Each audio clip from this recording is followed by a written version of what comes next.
Bonjour à tous et bienvenue dans ce deuxième épisode du Gourou Beer Mag. Chez Gourou, on s'est demandé comment Montpellier était devenue l'une de ces grandes capitales brassicoles.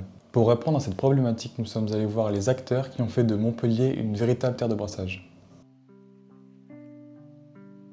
Du coup, je suis Antoine Blin, je suis biérologue depuis un peu plus de 10 ans, donc spécialiste de la bière. Et j'ai monté la brasserie Brewing Bears il y a 3 ans maintenant, en même temps qu'être l'organisateur du Beer Love Festival qui regroupe un peu toutes les brasseries de Montpellier. Voilà, donc pas mal d'activités. Et puis là, aujourd'hui, on est au Réservoir, du coup, qui est le bar commun de la brasserie Sacrilège, du Détour et donc de Brewing Bears. Salut, Rémi, brasserie La Malpolon, à La Vérune, à 2 pas de Montpellier. On est installé ici depuis 2018. On est une brasserie qui se spécialise sur les bières rustiques et modernes. Alors moi c'est Mathieu, je suis fondateur et gérant de la brasserie Le Détour. On s'est monté il y a 8 ans maintenant, 2015, donc plutôt la deuxième vague de montage de brasserie après les pionniers comme les Garrigues. On fait partie de cette nouvelle vague comme Zoubrou. Moi c'est JB, co-créateur de la brasserie Zoubrou. On a ouvert en 2017. Moi je suis Léo Roux de la brasserie Sacrilège à Montpellier. Déjà, moi, ça fait plus de 10 ans que j'étais à la tête de bar sur Montpellier, donc c'est vrai qu'il y a une vraie logique à rester à Montpelliérain. Le but, c'était de monter aussi un projet autour d'un tiers-lieu comme ça, avec les 3 brasseries représentées, vraiment tout un univers autour de la bière. Donc ça, c'était intéressant. Et puis, il y a une vraie dynamique sur la ville avec plus de 10 brasseries très qualitatives. Donc c'est vrai que c'est un milieu qui est riche, intéressant, et en plus, on est quand même tous copains. Donc voilà, c'est une belle entente, une belle famille. Donc c'était évident de venir à Montpellier. Non, Montpellier parce que je suis né à Montpellier. C'est une question familiale. J'ai passé 15 ans à Paris, après ma jeunesse à Montpellier, puis je suis revenu avec le projet de monter une brasserie. L'idée, c'était vraiment de travailler sur cette vision de faire des bières locales avec des matières premières locales et d'avoir une identité de réelle indépendance et de pousser le localisme entre guillemets là-dessus. C'est pour ça qu'on ne travaille pas avec des purées de fruits tropicaux, ni de purées en général, toujours des produits les plus bruts possibles. Et c'est sûr que d'être dans notre région, ça nous offre aussi pas mal d'accès à des fruits frais régionaux ou des plantes aromatiques locales. Parce que j'habitais à Montpellier et que c'était important d'avoir un travail qui soit confortable, c'est-à-dire qu'aller à vélo à la brasserie, c'est plutôt intéressant, donc on cherchait quelque chose sur Montpellier. Okay. Et pas se retrouver dans les environs et dans les faubourgs. Okay. C'est aussi un argument vis-à-vis de nos clients locaux, ça nous rend beaucoup plus réactifs que d'autres.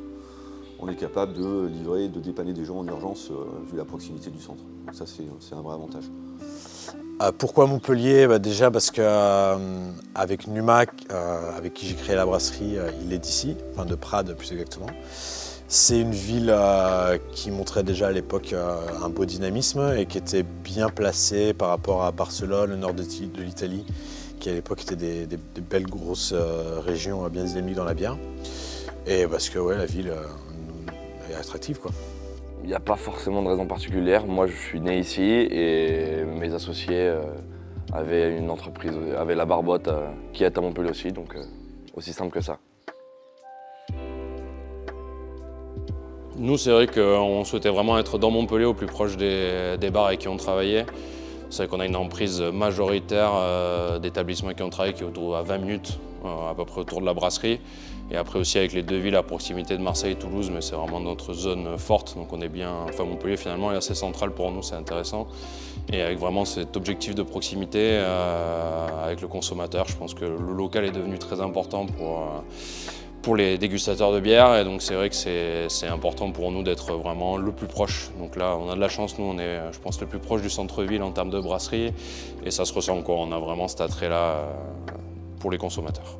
Pas forcément, ça reste encore un pays de vin, un pays de pastis, mais par contre la demande est là quand même, et je pense qu'à Montpellier, le truc spécial de Montpellier, c'est justement qu'il n'y avait pas de culture bière. Et les brasseurs ont pu laisser place un peu à leur créativité parce que les gens n'attendaient rien de particulier. Donc chacun a pu brasser ce qu'il avait envie et proposer ce qu'il avait envie. Et donc il y a un espèce de microcosme qui s'est créé comme ça, un peu d'émulation, et avec quelques pré-pionniers aussi dans la région, avec les garrigues, avec le bar de la Barbotte, quelques assauts de brassage. Et je pense que c'est à la fois un hasard et à la fois une émulation qui fait que Montpellier, c'est une place forte de la bière en France. Ah bah ouais, complètement, parce que c'est trouver un local à Montpellier, dans Montpellier, de 600 mètres carrés comme on a aujourd'hui, c'est une vraie gageure, hein. Il n'y a plus de foncier, c'est très compliqué, ça coûte beaucoup plus cher que d'être en extérieur de ville, donc il faut qu'il y ait un intérêt économique et en termes d'image pour la brasserie. L'enjeu, disons que c'est quand même une ville, vu qu'elle est... Enfin, pour cet endroit à la brasserie, si, parce qu'on a choisi cet endroit parce qu'on est à portée de tram. Bon, il faut quand même marcher un petit peu, mais on est à portée de tram. Et du coup, l'avantage de Montpellier, c'est vrai que c'est un axe assez intéressant où il y a beaucoup de transports qui passent et tout ça. Donc c'est vrai que c'est intéressant pour plein de choses en fait. Pas spécialement, honnêtement, on s'est monté là parce qu'on vient du coin et qu'on était installé là, mais un enjeu. Il y a beaucoup de brasseries, donc il y a une grosse offre. Ouais. Après, nous, on fait des bières très spécifiques, donc je pense qu'on se marche pas trop dessus.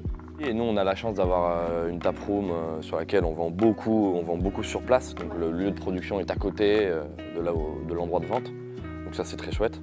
Et après, on vend pas mal dans le centre-ville. Après, le paradoxe de notre brasserie, c'est qu'on vend quand même aussi beaucoup à l'étranger et partout en France. Donc en fait, on ne vend pas énormément de notre production à Montpellier. Ouais, à Montpellier, on a la chance justement avec ces brasseries qui sont là depuis plus de 10 ans, comme la brasserie des Garrigues, hein, ou même le Détour, qui sont dans les plus anciennes.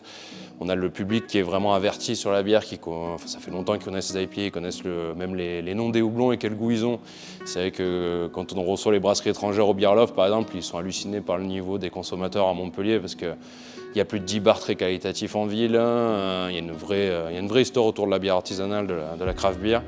Donc c'est vrai qu'on a cette chance, on n'a pas besoin de trop d'expliquer nos produits à une grosse partie, et bien sûr, plus il y a de gens qui connaissent, plus ils en parlent. Donc ça nous permet de toucher un public qui est encore plus varié, et donc d'avoir cette possibilité-là d'avoir 10 brasseries implantées sur ce secteur. Parce qu'on a vraiment le public qui est très curieux de ça, et maintenant, n'importe quel restaurant ou bar a au moins une offre de bière locale. Ce qui a complètement changé depuis 2-3 ans, donc ça c'est assez impressionnant. N'importe quel établissement, en général, aura des bières d'une des brasseries de Montpellier. Pas vraiment, c'est même... En fait, ce qui est plutôt marrant, c'est qu'on est dans un pays de vin ici. Et quand on arrive en faisant de la bière, on est un peu méprisé par les gens du milieu du vin qui sont assez snobs. On peut être snob dans la bière aussi, hein, mais on est encore trop jeune, on a une image de boisson très populaire. Heureusement, la jeune génération est en train de casser ces codes-là et en train de comprendre qu'avec de la bière, on est capable d'avoir des saveurs qui sont, j'ai presque envie de dire, bien plus intéressantes que le vin.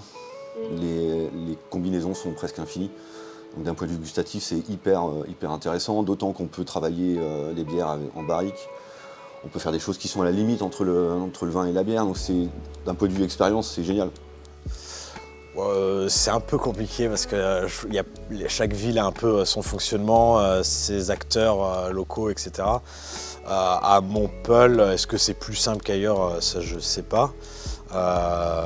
Mais disons qu'il y a une belle dynamique à Montpellier. Donc après, je suppose que comme partout, si on fait les bons produits, ça peut que marcher, quoi. Je pourrais pas trop comparer avec les autres villes. Je pense qu'il y a pas mal de demandes, ouais. Après, je sais pas si c'est plus ou moins que d'autres villes.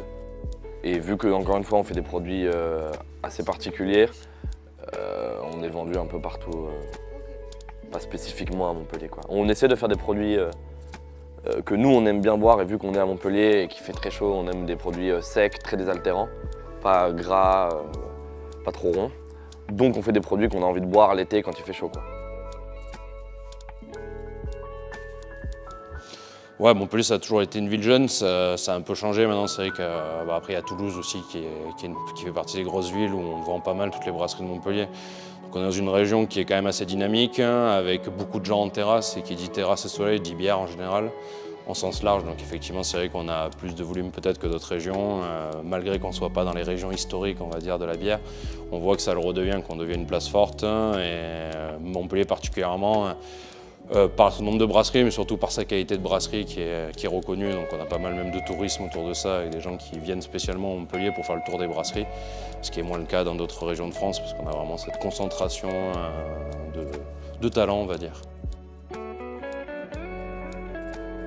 Gurubière, ouais, d'un côté, pour mes bars, ça a été un de mes premiers fournisseurs. On a fait, avec Julien, on a fait plein de découvertes aussi ensemble dans les festivals en Europe, donc c'est vrai que c'est un lien très proche qu'on a avec Gurubière. Et je pense que c'est une pièce maîtresse du développement des brasseries, parce qu'on est presque toutes présentes chez eux. Il nous permet d'être connus au national, même à l'international par moment. Donc c'est vrai que c'est un avantage d'être en direct comme ça avec peut-être le plus gros grossiste français maintenant de bière artisanale. Donc c'est un vrai attrait, je pense, quelque chose qui nous propulse vers le haut, d'être chez Gurubière. De l'autre côté, on a aussi Rolling Beer qui nous permet d'avoir des matières premières qui sont un peu plus rares ou qu'on a besoin d'un petit volume.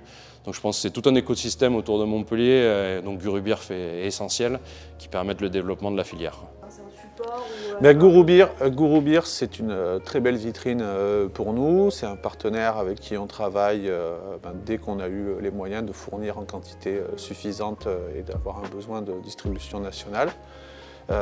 C'est un partenaire avec qui on a toujours bien travaillé, qui continue à bien travailler avec la conjoncture actuelle et avec qui nous a toujours fait confiance sur tous les produits qu'on a pu présenter. Donc on est vraiment super content de travailler avec eux. Et voilà, ils sont toujours à l'affût de nos nouveautés. Et voilà, ça fait une bonne distribution dans la France entière. Ouais. Il faut venir au Beer Love Festival le 7 et 8 septembre au Domaine d'Eau. Ça va être encore une belle fête avec toutes les brasseries. Eh bien oui, là, puisqu'on va très bientôt sortir nos grands classiques de notre chai, puisqu'il y a la saison du chai 2023 qui sort, Grappe Rouge et Grappe Blanc 2023 qui sortent aussi. C'est nos bières les mieux notées et préférées, et on est vraiment super contents des assemblages qu'on a fait. Donc c'est bientôt au catalogue Gourou. N'hésitez pas à précommander si ce n'est pas encore dispo, et si c'est là, eh ben, on vous garantit des super retours de vos clients derrière. Moi, je pense que c'est à cause de Couleur de bière. Ça a commencé ici en 2006, 2005 plutôt, et bon, on était là bien avant toutes les brasseries du coin. Donc il y a peut-être moyen qu'on ait généré un petit quelque chose aux gens et que ça leur ait donné l'envie de brasser de la bière. On va savoir, ce n'est qu'une réponse parmi tant d'autres. Alors justement, à l'époque, la petite guéguerre, c'était entre tout ce qui était belge, donc on va citer des grands comme Carmélite, Delirium, etc., donc Bosti, le Huyghe. Donc il y avait cette clientèle-là qui était vraiment axée sur ce type de bière. Moi, derrière, ce que j'ai essayé de faire, donc avec la craft française notamment, et les IPA, donc c'était vraiment d'orienter vers ça. Donc on a eu une guéguerre pendant un temps en fait sur ces deux typologies vraiment à proprement parler, même côté indus et côté craft finalement. La frontière, elle a été longtemps vraiment bien séparée, et petit à petit ça s'est un poil mélangé, donc on a eu des amateurs de bière belge qui sont partis un peu plus sur les bières artisanales. Globalement, ce qu'on vendait le plus, c'était la brasserie des Garrigues, je pense, parce que c'était les premiers en fait. Donc vraiment en opposition à tout ce qu'on vendait en belge. Après derrière, il y a la Frappadingue qui est arrivée. Donc ils gardaient quand même ce côté assez alcooleux qu'on retrouvait sur la bière belge, assez puissant finalement, mais ultra houblonné et avec une grosse amertume que les gens ne connaissaient pas jusque-là. Voilà, je pense que la brasserie des Garrigues, c'est ce qui est arrivé un peu après. En même temps, c'est les premiers dans la région, les plus anciens pour le coup. Bière locale, effectivement, avec tous les sorts des brasseries qu'on a pu avoir sur la région, effectivement, j'ai dû m'y plier parce qu'en fait, on a un choix qui est fabuleux et avec des brasseries qui sont vraiment très très bonnes. Donc oui, effectivement, je référence quasiment tout le monde ici, même si des fois on manque de place. C'est vrai que dans l'idée, j'aimerais bien avoir vraiment toutes les références de chaque brasserie locale. Bon, je suis obligé de faire un petit panel en fait, mais on essaie de tous les avoir effectivement. Ouais. Ne serait-ce que l'organisation de la cave qu'on a en bas, donc à Couleur de bière Nord, la première étagère, ce sont que les bières locales. Donc il faut vraiment que, nous on les met en avant et les gens ils veulent les retrouver. Donc c'est pour ça qu'on n'a pas hésité longtemps en fait. Première étagère à disposition pour le client, c'est les bières locales. Et là on a, je sais pas, 70 refs facile. La clientèle, elle est justement passée de, curieuse, mais avec des notions de base, on va dire, de bière traditionnelle. Ce que je disais tout à l'heure, donc tout ce qui était belge, également un petit peu allemand. Et elle avait ce référentiel blonde blanche chambrée, donc assez industriel finalement dans la conception des choses. Avec le temps, je trouve que les gens sont devenus un poil plus pointus, comme quoi notre évangélisation IPA a fonctionné, puisque les gens maintenant parlent plus en typologie. Donc même s'il y a encore des confusions, bon, pas tout le monde peut être super pointu sur la bière, mais globalement, maintenant, les gens savent à peu près ce qu'ils veulent. Donc ils vont nous parler plus d'acidité, donc de Berliner Weiss, de Gose, etc. Ou ils vont aller justement sur des NEIPA, des IPA, des choses peut-être un peu plus modernes. Donc voilà, on a vraiment une classification de gens maintenant qui va demander des produits spécifiques plutôt que ce qu'on avait initialement, voilà, donne-moi une carmélite ou une couac. Et voilà, je trouve que les gens sont d'une manière un peu plus pointue, d'une manière générale. Alors oui, effectivement, on a quand même beaucoup de Montpelliérains. Après, le fait d'être couleur de bière, l'intérêt c'est qu'on est quand même ancien et connu de beaucoup de monde. Du coup, on attire pas mal de gens, avec des outils notamment modernes comme Untapped, qui va un petit peu tirer la demande, dans le sens où si on va brancher une bière, nous, par exemple, qui est recherchée par un Marseillais, le Marseillais, c'est arrivé d'ailleurs, je prends l'exemple parce que c'est un vrai exemple, prend sa bagnole et vient jusqu'à Montpellier pour boire la bière en question qu'on vient de brancher. Donc oui, ça attire aussi une autre clientèle. Se démarquer un petit peu des autres, effectivement il y a quand même beaucoup de distributeurs. Moi j'essaie de travailler quand même pas mal en direct. Le distributeur ça m'apporte un complément en fait, de choses que j'arrive pas à importer moi-même ou voilà, que j'arrive pas à avoir directement. Globalement l'offre elle est multiple en fait, il faut vraiment plaire à tous les goûts, donc on va garder ce côté tradi dont je parlais tout à l'heure. On a également tout ce qui est local, importation après d'Autriche, d'Italie, d'Espagne, Portugal, etc. etc. Et puis donc avec ce que je disais, donc, par exemple Gourou Bière en distributeur par exemple c'est une bonne idée. Là on va faire tout ce qui est outre-Atlantique par exemple, j'arrive pas à avoir, une partie espagnole, etc. etc.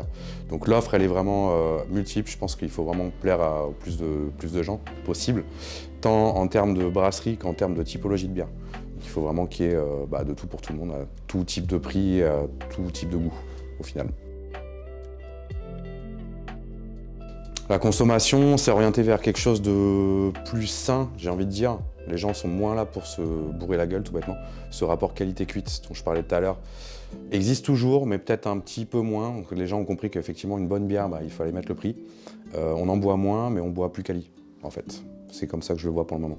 Donc on va dire que les gens peut-être se saoulent un peu moins, mais vont vraiment chercher l'excellence. Et ça, c'est quand même cool. Pour complémenter notre enquête, nous sommes allés voir un autre acteur phare du secteur, Rolling Beers, une entreprise spécialisée pour les brasseurs amateurs. Alors, Rolling Beers est né en 2013 suite à l'association de deux amis qui étaient brasseurs amateurs, donc Johan et Rémi. Johan et Rémi se sont lancés, ont créé leur site internet puisqu'à l'époque il était très difficile et coûteux de s'approvisionner en matières premières et en matériel. Donc ils se sont réunis tous les deux, ils habitaient tous les deux à Montpellier, donc ils ont créé leur site web à Montpellier pour faciliter l'accès au matériel brassicole pour les brasseurs. Les clients Rolling Beers ils sont vraiment passionnés. Moi qui ai fait du SAV, pendant un an, je peux le dire, ils sont très investis. Ils cherchent toujours à avoir du matériel de meilleure qualité, des produits beaucoup plus qualitatifs et surtout français. Souvent, leur passion, leur loisir les entraîne vers des vocations professionnelles. Notre chiffre d'affaires est divisé en deux parties. C'est vrai, il y a un côté professionnel, un côté particulier. Mais nous nous considérons toujours comme spécialisés dans le brassage amateur, puisque c'était à la base, l'idée était de satisfaire les besoins des brasseurs amateurs. Mais depuis la création du site internet, il y a eu une grosse évolution des brasseries. Donc on a adapté notre offre pour les professionnels aussi. Donc on travaille avec beaucoup de brasseries à Montpellier, notamment avec des brewpubs. Du coup, le brassage amateur est en constante évolution depuis une dizaine d'années maintenant. Avant, les brasseurs amateurs se contentaient généralement de brasser avec des kits de brassage et des extraits. Mais maintenant, les gens accordent beaucoup plus d'importance à leurs loisirs. Et puis, il y a un certain développement de l'accès aux produits et au matériel brassicole. Donc les gens cherchent plus, même dans leurs loisirs, à s'investir dans des produits plus qualitatifs et du matériel haut de gamme. Oui, il a même majoritairement fait évoluer les brasseries en France. Beaucoup quittent leurs emplois pour faire de leur loisir un métier. Et même chez nous, au sein de Rolling Beers, on a pu constater beaucoup de reconversions professionnelles. Avant, on avait des employés qui étaient brasseurs amateurs et qui aujourd'hui ont désormais leur propre activité brassicole. Et étant donné que Montpellier est renommé The Place to Beer, on pense que Montpellier a quand même détient de grandes parts dans le monde brassicole. On ne se rend pas toujours compte quand on vit ici, mais c'est vrai que Montpellier doit être un choix privilégié pour les beer geeks qui souhaiteraient venir passer un week-end ou même des vacances pour faire le tour des brasseries et des bars craft. Oui, Rolling Beers a probablement contribué à ce que Montpellier soit The Place to Beer, mais comme d'autres acteurs, comme les brasseries, les bars spécialisés ou les événements festifs comme le Beer Love par exemple. Pourquoi est-ce que Montpellier est une place forte pour le secteur brassicole? Vous l'aurez compris, il n'y a pas qu'une seule réponse à cette question. Certains s'y sont installés par simplicité et d'autres car Montpellier est une véritable ville stratégique pour le sud de la France, jeune et dynamique. En tout cas, nous sommes tous d'accord pour dire que c'est une véritable terre de brasseurs avec un véritable savoir-faire. Si vous êtes encore là, merci d'avoir suivi cet épisode jusqu'au bout. Nous remercions tous les acteurs qui ont participé à cet épisode. Une petite pensée à ceux que nous n'avons pas pu interviewer pour cet épisode. Nous pensons à La Barbotte, Les Garrigues ou encore Fab the Fab. Ce sera pour un prochain épisode bien entendu. En attendant, portez-vous bien et à très bientôt.